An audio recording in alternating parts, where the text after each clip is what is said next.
मंत्रपुष्पं प्रारंभः। योपां पुष्पं वेद पुष्पवान् प्रजावान् पशुमान् भवति। चंद्रमा वा अपां पुष्पं पुष्पवान् प्रजावान् पशुमान् भवति। य एवं वेद योपामायतनं वेद आयतनवान् भवति। अग्निर्वा अपामायतनम् आयतनवान् भवति। योऽग्नेरायतनं वेद आयतनवान् भवति। आपो वा अग्नेरायतनम् आयतनवान् भवति। य एवं वेद योपामायतनं वेद आयतनवान् भवति। वायुर्वा अपामायतनम् आयतनवान् भवति।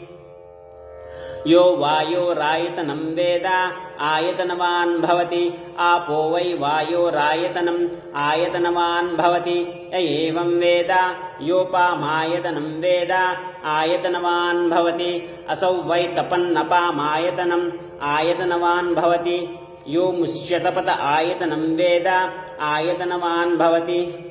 आपो वा अमुष्यतपत आयतनम् आयतनवान् भवति। य एवं वेद योपामायतनं वेद आयतनवान् भवति। चंद्रमा वा अपामायतनम् आयतनवान् भवति। यश्चंद्रमस आयतनं वेद आयतनवान् भवति। आपो वै चंद्रमस आयतनम् आयतनवान् भवति। य एवं वेद योपामायतनं वेद आयतनवान् भवति। नक्षत्राणि वा अपामायतनम् आयतनवान् भवति। यो नक्षत्राणामायतनं वेद आयतनवान् भवति। आपो वै नक्षत्राणामायतनम् आयतनवान् भवति। य एवं वेद योपामायतनं वेद आयतनवान् भवति। पर्जन्यो वा अपामायतनम् आयतनवान् भवति। यः पर्जन्यस्यायतनं वेद आयतनवान् भवति। आपो वै पर्जन्यस्यायतनम्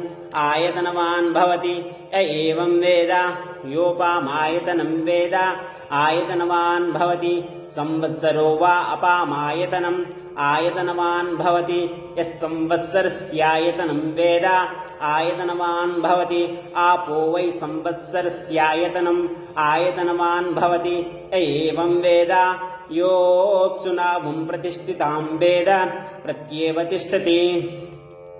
राजाधिराजाय प्रसह्यसाहिने नमो वयं वै श्रवणाय कुर्महे। समे कामां कामकामाय मह्यं कामेश्वरो वै श्रवणो ददातु।